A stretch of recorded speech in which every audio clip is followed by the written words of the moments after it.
Now, many say he is the right man for the job, the most qualified among several aspirants vying for the same presidential seat as himself. That man is Asiwaju Bola Ahmed Tinubu, leader of the All Progressives Congress and former governor of Lagos State. He whom they describe as the kingmaker says he is set to lead this country to greatness if given the opportunity. Bola Ahmed Tinubu, since the beginning of this year, has been embarking on trips to shore up his chances. He has met with many Nigerians, including President Muhammad Buhari, traditional rulers, members of the National Assembly, and state governors, and continues widespread consultations across the country. So let's talk more about this. I have joining me in the studio for more, there's lawyer and social development advocate Olutobosun Shifora. Thank you so much for being here. Good morning, my pleasure. It's good to see you. And then also via Zoom, I've got a development advocate, from UK. In UK, he's a leadership expert and CEO, Great Dynasty Group, Abraham Great. Thank you so much for being here, Mr. Great. Thank you very much for having me again. Right, so let me start with you, Greatly. What's your reading about the leader of the All Progressives Congress, Asiwaju Bola Ahmed Tinubu, his consultations here and there? How have you been following it? Yes, I've been following him. He's a man that I've been following for a long time. I would think since my early 20s. I'd worked with some people that worked with him back in before he became governor. So I'm privy to the kind of person, even though I've never met him personally, I'm privy to the kind of person that he is. And I'd like to say this, that, I understand this, that leadership, politics is not perfect. It's not for perfect people. It's not even a domain for perfect people to run. So all the candidates have the right to run, but all the candidates are imperfect people. But what I see about a leader is something that I see in Ahmed Tinubu and maybe many other people that are running for this for the presidency. A leader must be a person of vision. A leader must be a person of leadership, great leadership, and management ability, empathy, and temperament. And one of the reason why I think so highly of Asiwaju Tinubu is because of his leadership quality. I once said to someone that, when I was young, I was in my early 20s, I was working with someone who worked with him back room. And this was about the time he was to be a governor. And I was privy to be typing some of the vision he has for Lagos and Nigeria. At the time, I was in my early 20s with African Development Bank in Ivory Coast. And since that time, I see the kind of a leader he is. When I go to Lagos Island and I see some of the visions that I was part of typing or something like that, he's someone that I respect a lot. I think he's capable, of running Nigeria. I don't know if he's the only candidate that is capable, but I know he's quite capable. Right. Let me bring this back to the studio to Olutobosun or Shifora. Well, Asiwaju said it's a lifelong ambition that he's always wanted to be president of Nigeria, not just for the sake of it, but really because he wants to do certain things. He wants to ensure that this country gets out of the doldrums. What do you make of it? How have you been reading this as well? Yeah, it's not out of place. And this is one person who didn't hide the fact that he wants to take the headship of this country, head on. And like everybody and in so many quarters, they're speaking about the fact that, he's got the experience, he's been around for a long time, he's been consistent. That's one thing you see about him. And what I want to say is I like the style and his approach to this thing, because what he has done is, it's not like the regular thing we're used to where, somebody just shows up from the blues or a sort of people just spring up somebody. He's gone everywhere. He's met almost everybody from the length and breadth of this country. And that style for me is fantastic. It's novel, and you find that every other person is towing the same line. You see all the all the aspirants, going and consulting, and that takes us back to the fact that governance is actually a social contract. It's not something excuse me, somebody just wakes up and, just does anyhow. Right. So it's a social contract. You have to meet with the people you want to govern. You have to find out, you have to feel their pulse. You have to know how these things work. So at the end of the day, if it goes south, normally in law, they tell you a contract is an agreement between two people to enter into a venture. Both parties have certain obligations. So that's what Asiwaju has done in this regard. He's gone around, he's told everybody. He started by saying, I've spoken to the president and I'm consulting. Now, so in the event that the consultation goes maybe not in the right, it's a way to weigh how things will pan out. So if it doesn't pan out well, if we see him pull out, then he hasn't done anything bad, because some people have said some things are against him, age, certain factors, but he's as sharp as ever. He's got the experience, and we've seen him. You said earlier on that he's a kingmaker. We've seen his products are out there. There are a lot of people that actually came from him since, let's even leave the 93, since 99. He's churned out a lot of products, and then that speaks for him, and that's why a lot of people have confidence in the fact that if he takes on the headship of this country, then things will go better and Nigeria will take a better turn. Right, let me have Abraham Great take on this, from the UK once again. Just like he said, Asiwaju seems to have got a knack for identifying would-be leaders. We've seen governors, we've seen those of his products who are ministers, and so on and so forth. How do you describe this trait of this man, Bola Tinubu, being able to identify those who are intellectuals and then support them to get into governance? I think it's a laudable thing, but in my view, it's not everyone that he has produced that have been a great leader in the country. However, he has this antecedent of building a team of people. One of the job of a leader, apart from having a great vision, is to build a good team. And we saw with what he did with Lagos State. He built a team, not just a team of people that looks like him or speaks like him. He's a statesman in real sense of it. He was able to build people from the north, from the south, from the east to run Lagos State. And that is laudable. But one thing that I don't want this to be like maybe I'm just thinking about him, but I want to talk about his temperament. You see, it is no secret that this man was quite instrumental into bringing the current government to Asura. But what is laudable is that we saw in most part of this administration that things weren't going the way he liked, and many people will say, he needs to react, he needs to do this. But one of the traits of a great leader is temperament. You saw his temperament, you saw his ability to compose himself. You see the ability for him to just, patience is a very great virtue.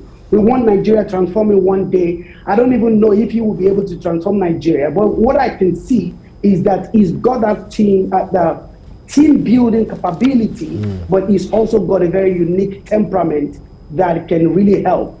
To deal with all kinds of people, to deal with all kinds of character.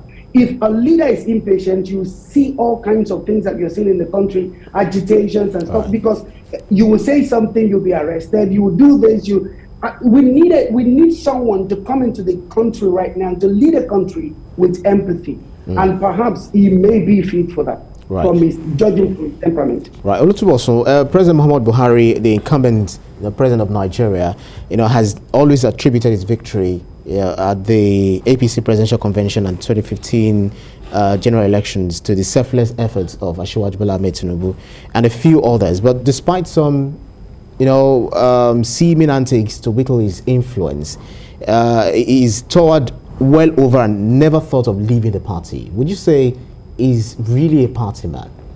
No, he's always been referred to as the last man standing. You remember 99 to 2003, AD had the whole Southwest. And then, the Obasanjo angle came in when people decided that, okay, let's maintain the Yoruba, man in office for the next 8 years and all that. And that kind of impacted negatively on the votes in the Southwest. And you saw practically all the Southwestern states when it was only Lagos under the leadership of Asiwaju that actually stayed. And it wasn't just Lagos State, it was due to his political dexterity. Then you saw the face off with Obasanjo. I mean, it was something that was palpable. The books are there, the records are there. You know, they came out for him, and he stood his ground, and he stayed. He's about the only politician that has been consistent. You look at it, people have crisscrossed from one party to the other and gone back to where they're coming from.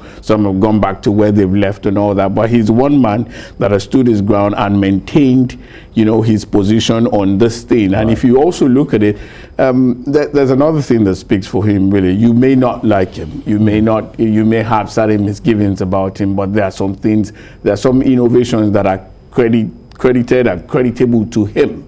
And you see, the issue of the whole local government creation, he stood for it, he stood by it, and today, you know, it has worked perfectly for us. So these are things that I think a lot of haters who don't really like his gut actually want to be like him.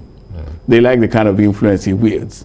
And, you know, so that's why people come up with all kinds of things, but they really want to be like him. They really want to have the same kind of influence. Just like you said, sorry to buzz in, just like you said, a lot of people who are naysayers, you know, to him, about him, and it does not really seem to bother. It does not really seem to care about the negative things people say about him. You don't see him come out to talk about all of these things. He just goes ahead and does his job. How is he able to do that? He does. The other man on Zoom talked about his, you know, his qualities. He's resilient. I mean, like I said, he's the last man standing. He's always been around. He's consistent, and he's not as if these things don't get to him. If you look at it, most times he hears some things people say certain things from certain quarters, and you find certain adjustments in the way he does his things. Sometimes, I mean, governance is not 100% straight. Like you said it earlier on, it's not what they say, local palace come and chop. You know, you don't go there and just take it on like that. Sometimes you hit bumps. Sometimes you hit all kinds of oppositions, but he stayed consistent to himself. He stayed consistent to his plan, and he's dogged about it. That's one thing you give to him. Come rain, come shine, he stays true to his person, he stays true to his word, and stays true to the plan. That's why he's been able to sustain himself. And that's why the president could attribute the fact that, I mean, you remember the president was struggling for 12 years, contesting every now and then. It was the alliance between, you know, the ACN that brought this together that actually brought him into the office. So you can't take that, you can't rule that away. You can't push him away. He's not a pushover. And if you look at practically all the candidates going about, I mean, aspirants going about now, they're kind of copying his style. And that's good for the polity. Well, I want to believe a friend in the UK, Abraham Great, I want to believe that I'm talking to the youth. We're having conversation, rubbing minds at this time. So a group of Nigerian youth for Tinubu declared their support and promised to purchase a presidential nomination form for him, you know, because they believe that it includes the youth in all of the things that you do, that he does. So what would you say about this? Is it a youth lover, or is it someone, you know, one of the old guys that we have in the polity? In fact, I have two major concerns about the aspiration and the potential candidacy of Asiwaju Ahmed Tinubu. One is what people think about his business ethics. And I think because of his temperament to not be out there to talk a lot, which he's doing now, like my colleague in the studio said, if you notice, it was when Asiwaju said that he's consulting. Right now, you see almost every aspirant are saying, I'm consulting. Now, a leader's voice is echoed in the nation and everywhere. So his style is being copied, like my colleague also said. But I am concerned about the fact that many people who actually are critical of him are critical of his business ethics. And I think he needs to engage more with the public, and he also needs to face public scrutiny. Because in my own record, I mean, as a student of law and everything, like I said, I've never met him personally, but I love his leadership style in many ways that I've come across them. I think he needs to engage, maybe in dialogues. I've checked his record and I find that he has no criminal record. I mean, Nigeria is big and the judicial system is working enough. I know he's been on trial a few times. But maybe his business dealings are not clear to some people. He needs to come out and clarify. And if there is any restitution to make, it is to make them with humility. But again, my second concern is about the youth.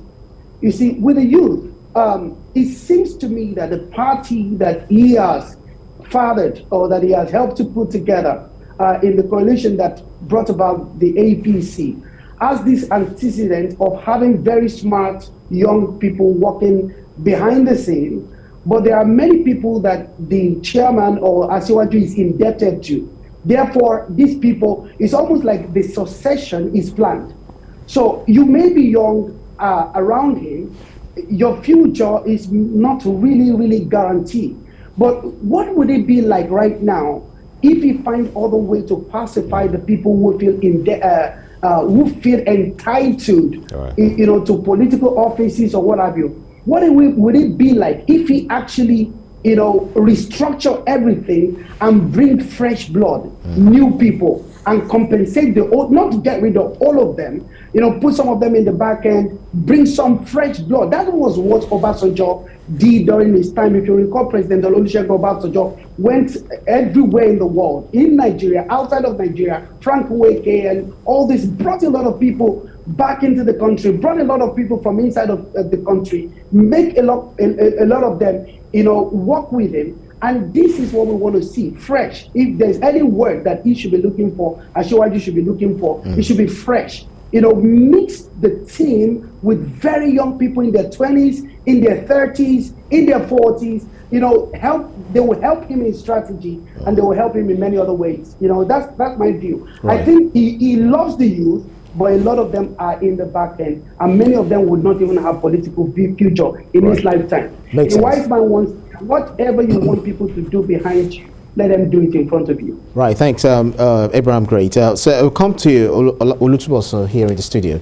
We know that some of the issues we're facing in this country still center around the economy, I want to say electricity. Very much. Because it's really biting. So I just want to put it under a broad scheme. It's talking about the economy, security issues, and this other third one that we always talk about. So social welfare, everything put together.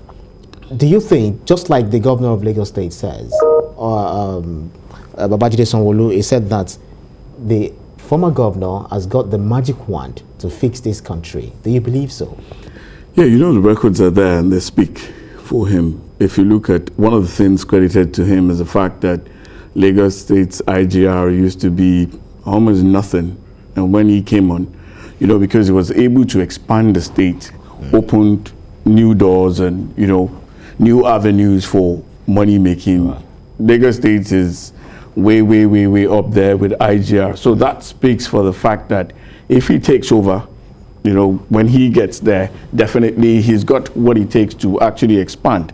And then he's somebody who's got capacity within and without, not just locally, but even outside the country. I mean, this is a man who is well connected, and a lot of things speak for him, because you see, sometimes bringing in a leader who is not well known outside there may not go too well for the country. His record speaks for him. That's one. Then, he's both a technocrat, he's both a tech politician. So if you put the two together, that's one. So he's done well with Lagos State when it comes to the issue of expanding the economy of a small state like Lagos State. I mean, if you look at the next state to Lagos State, almost all the other 35 states, their IGRs are subsuming what Lagos makes in just 1 month. So that speaks to the fact, and it keeps expanding. That's one. So on the issue of economy, you can give that to him. Then also, he's somebody who assembles team.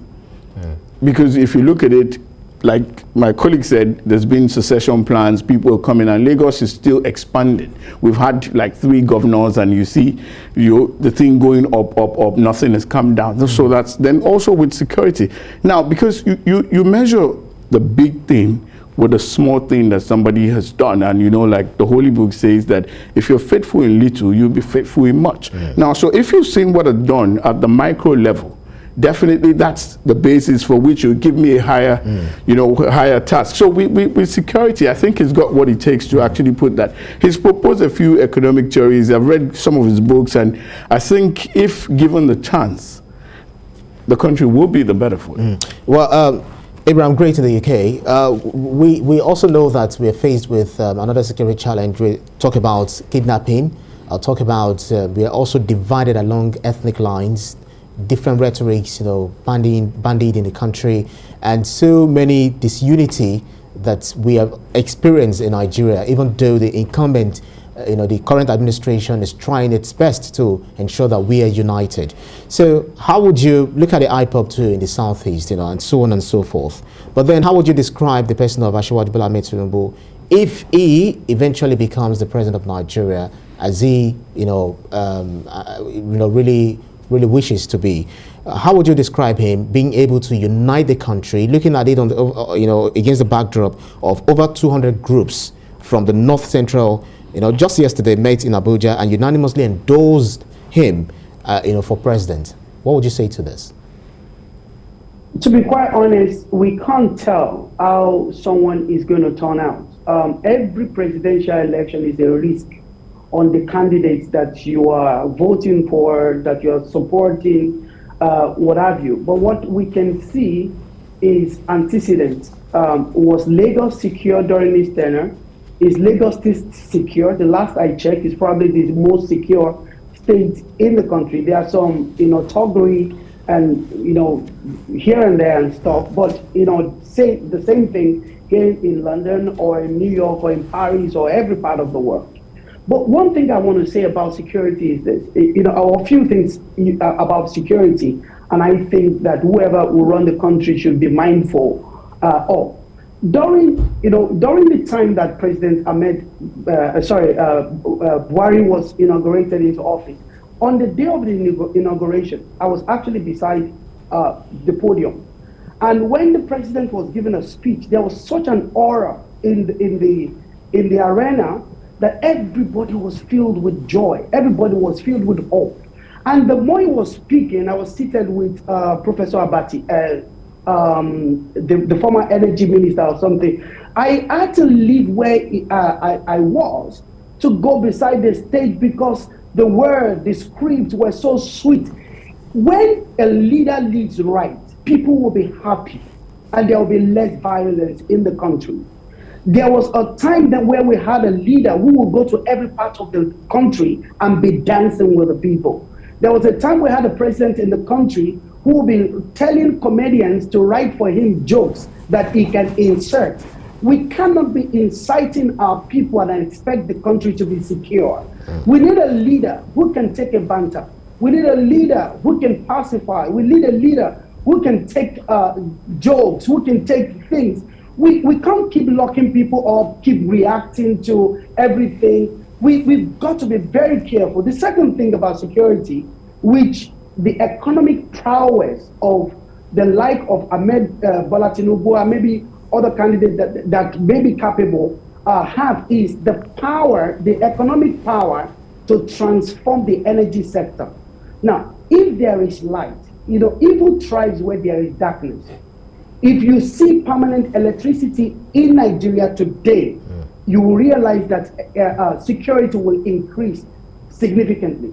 People can put CCTV in their houses, a lot of machines, a lot of things can, surveillance can work in the country. You can have CCTVs on the street. But right now that street lights are not working, the national grid is dead. The first problem that a Nigerian president, and I'm saying this also to a potential president, if that is Asiwaju Tinubu, is to fix the electricity problem.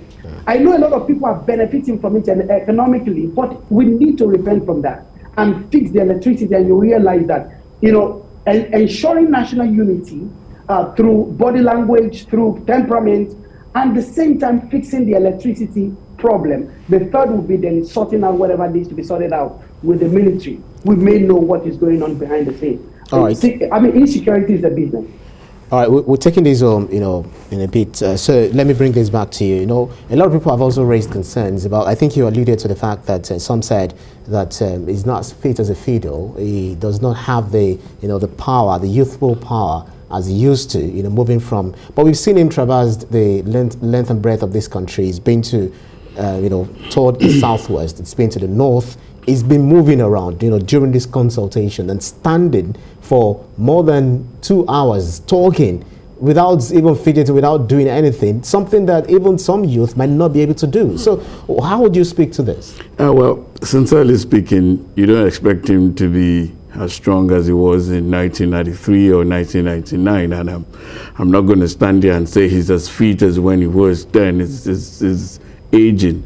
But one of the things we have to bring out is, are there people in his age who are ruling other countries with more challenges? Definitely, yes. At least we've got Joe Biden, we saw Donald Trump. I don't think he's as old as Biden. And we've got President Muhammad Buhari, despite the challenges that he faced. Exactly. Look at the way So he walks around. they're contemporary. So health challenge is not, it's a factor, because, you know, sometimes you want to know the fact that your president is actually fit and proper for the office.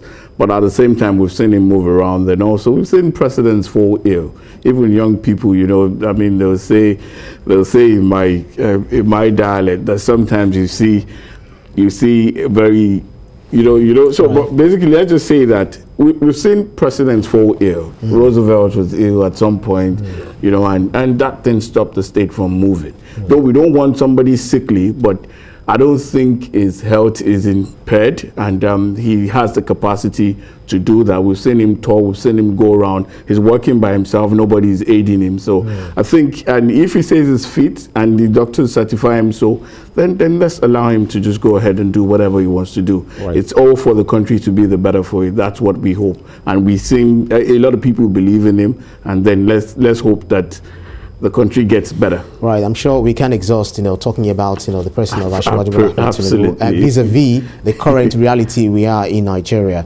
Thank you very kindly, lawyer and social development advocate Olutobosun Oshifora. Thank you so much for your insight. My pleasure. And also our friend from the UK, leadership expert and CEO, Great Dynasty Group, Abraham Great. Thank you very kindly for having me.